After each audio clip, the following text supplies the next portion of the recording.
പിന്നെ മുന്നണി തെരഞ്ഞെടുപ്പിനെ നേരിടാൻ സജ്ജമാണ്. എല്ലാ തരത്തിലുള്ള മുന്നൊരുക്കങ്ങളും നടത്തി കഴിഞ്ഞിട്ടുണ്ട്. നല്ല രീതിയിൽ തന്നെ മുന്നോട്ട് പോകാൻ കഴിയുമെന്നാണ് കണക്കാക്കുന്നത്. മറ്റെല്ലാ പ്രവർത്തനങ്ങളും നേരത്തെ തന്നെ ആരംഭിച്ചു കഴിഞ്ഞിട്ടുണ്ട്.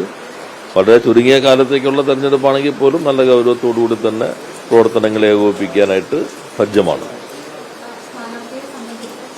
അതെല്ലാം അതിൻ്റെതായ ഒരു രീതിയിലാണല്ലോ നമ്മുടെ മുന്നണി പാർട്ടി ചർച്ച ചെയ്ത്, പാർട്ടിയാണല്ലോ CPM-ന്റെ സീറ്റായതുകൊണ്ട് ചർച്ച ചെയ്തുകൊണ്ട് ആവശ്യമായ തീരുമാനം കൃത്യസമയത്ത് തന്നെ നിങ്ങളെ അറിയിക്കുന്നതായിരിക്കും. നല്ല രീതിയിൽ തന്നെ സ്ഥാനാർത്ഥി വരും. നന്നായി തന്നെ മുന്നേറാൻ കഴിയുമെന്നാണ് കണക്കാക്കുന്നത്. അതെ അതെ അതെ നാമനിർദ്ദേശ സമർപ്പിക്കുന്നതിന് മുമ്പ് എന്തായാലും നമുക്ക് പ്രഖ്യാപിച്ചല്ലേ മതിയാകും.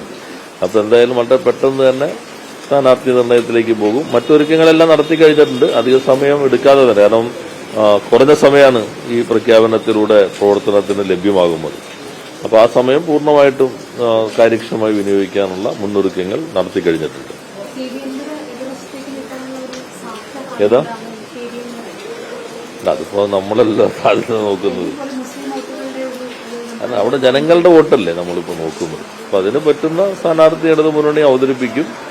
നല്ല രീതിയിൽ തന്നെ ജനങ്ങളെ സമീപിക്കും. നന്നായി തന്നെ മുന്നേറാൻ കഴിയുമെന്നാണ് കണക്കാക്കുന്നത്. ഇപ്പോ മഴയുടെ പ്രശ്നം നിൽക്കുന്നുണ്ട്. എറണാകുളം ജില്ലയിൽ തഹസിൽദാരോടെല്ലാം എല്ലാ തഹസിൽദാർമാരോടും താലൂക്കിലും സജ്ജമാകാൻ പറഞ്ഞിട്ടുണ്ട്. അവധി ദിവസമാണെങ്കിൽ പോലും പ്രവർത്തനങ്ങൾ ഏകോപിപ്പിക്കാനായിട്ട് ആവശ്യപ്പെട്ടിട്ടുണ്ട്. പൊതുവെ ഓപ്പറേഷൻ വാഹിനിയുടെ ഭാഗമായി പ്രവർത്തനങ്ങൾക്ക് തുടക്കം കുറിച്ചിട്ടുണ്ട്. കുറച്ച് മുൻപാണ് മൺസൂൺ വന്നിരിക്കുന്നതിന് പ്രശ്നമുണ്ട്. എങ്കിലും അടുക്ക് നീക്കുന്നതിനും ഒഴുക്ക് ശരിയായ രൂപത്തിൽ ഉറപ്പുവരുത്താൻ ആവശ്യമായ നടപടികൾ സ്വീകരിച്ചു കഴിഞ്ഞിട്ടുണ്ട്. നേരത്തെ എടപ്പള്ളി തോടുമായി ബന്ധപ്പെട്ടും ജില്ലയിലെ മഴക്കാലപൂർവ്വ പ്രവർത്തനങ്ങളും വിലയിരുത്തി കഴിഞ്ഞിട്ടുണ്ട്. ഇന്നിപ്പോൾ ചില സ്ഥലങ്ങളിൽ ഞങ്ങൾ തന്നെ ഇപ്പോൾ എടപ്പള്ളി തോടുമായി ബന്ധപ്പെട്ട് NHAയും കളക്ടർ എല്ലാവരും അത് പരിശോധിക്കുന്നുണ്ട്. ആവശ്യമായ മുന്നൊരുക്കങ്ങൾ നടത്തിയിട്ടുണ്ട്. എല്ലാവരും സജ്ജമായി തന്നെ നിൽക്കുന്നുണ്ട്.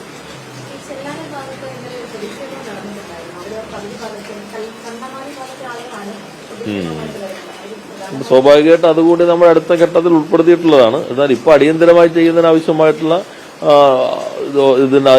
ഉത്തരവ് നൽകി കഴിഞ്ഞിട്ടുണ്ട്, താൽക്കാലികമായിട്ടുള്ളത്. പിന്നെ ചെല്ലാനത്ത് നമ്മൾ ടെട്രോപാഡ് സംവിധാനം നടപ്പിലാക്കിയതിന്റെ അടുത്ത എക്സ്റ്റൻഷനായിട്ട് ഇതുകൂടി ഉൾപ്പെടുത്തണമെന്ന് തന്നെയാണ് കണക്കാക്കുന്നത്.